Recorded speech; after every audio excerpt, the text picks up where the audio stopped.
You can now get a 30-day trial to experience The Athletic for free. Visit the link in the description below to try it now. Hello and welcome to Tifo IRL on the day the Premier League race was won, probably.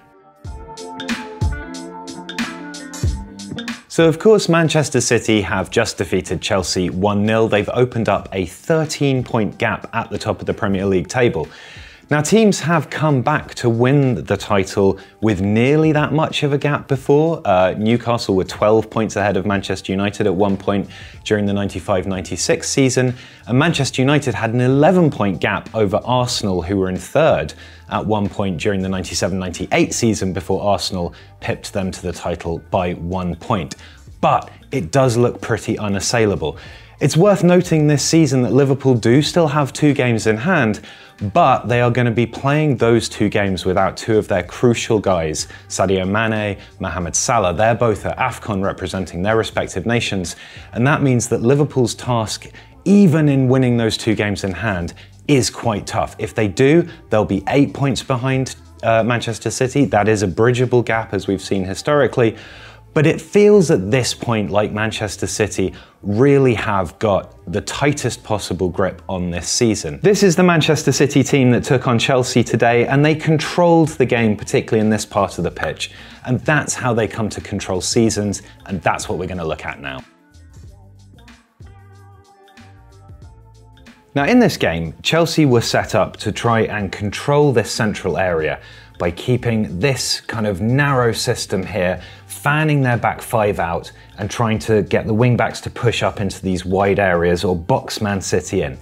At no point though did Manchester City panic during this match. And there's a couple of reasons for this, and this is how they controlled the ball even when Chelsea came back into it in the second half and actually managed to get a greater number of expected goals in the second half. City never really looked ruffled. Their players never looked like they were lacking confidence, and if anything, it seemed more likely that a Chelsea mistake from a bit of panic or something would be the thing that turned the game. And the reason that they can do this is the structures that they create here. So Grealish and Sterling are able to maintain wide positions here like this, but they can also cut inside for overlaps here. Foden can drop really deep off from this central position here too. And what that means is when you have width here and here, but quite a tight kind of clustering of players in this area with Rodri there too, it's very, very easy for City to retain possession centrally while also having these sorts of outballs that then allows them to get further up the pitch and restart this again. And of course, when Chelsea are trying to defend, what then happens in these wide areas is that they get sucked slightly across, and that allows City to start recycling possession and starting it on the other side.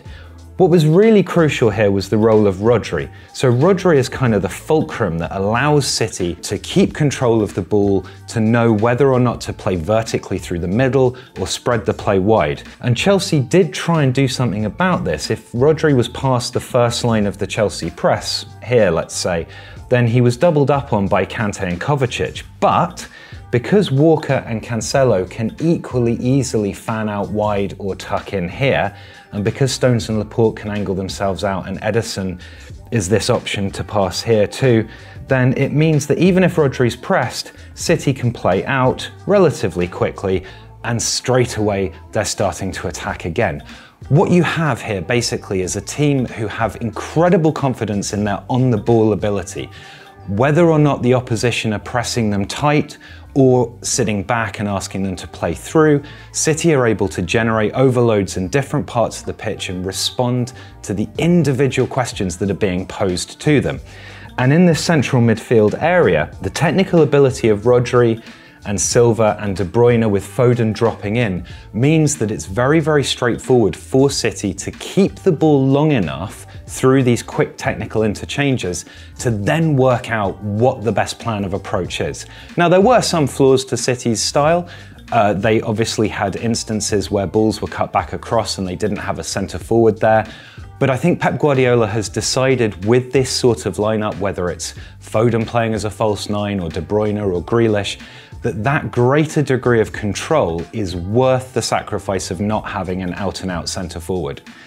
Because of this, Man City go through games knowing that if they're able to control the ball and they're able to control the tempo, then they can win the match. And even if Chelsea, in this instance, are able to mount some attacks and try and exert some pressure, they've got Ederson as a backline who's obviously made a really good save off Lukaku, they don't panic, they don't get stressed, they don't try and force things, and then they'll wait and they'll seize on one mistake, like the long ball from Kepa, which was won in the air, played through to Cancelo, lovely pass to De Bruyne, and straight away they have an opportunity and they score from it.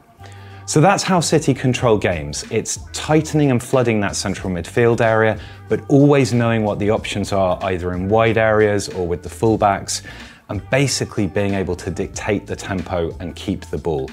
That causes problems for other teams, whatever they're doing, and City confidently play through them. So at this point, it looks like it's City's title to lose, and as we've seen historically in the Premier League era, it hasn't happened from this sort of margin before. Now that doesn't mean the season's going to be boring, obviously. There's plenty to fight for still in the Champions League, relegation is still wildly open, but it's probably fair to say, given the way City have conducted themselves in this game, it's very, very hard for anyone to come back and win the title. If you like this video, please consider subscribing to the channel. And if you do enjoy Tifo, then you'll probably also like The Athletic. If you watch our tactics videos, you should go and read Michael Cox. If you're into data, read Mark Carey. And if you're into transfers, it's David Ornstein. Plus, if you're a fan of any Premier League team, then there's a journalist dedicated to you, and you can try it for free for 30 days now by clicking the link in the description.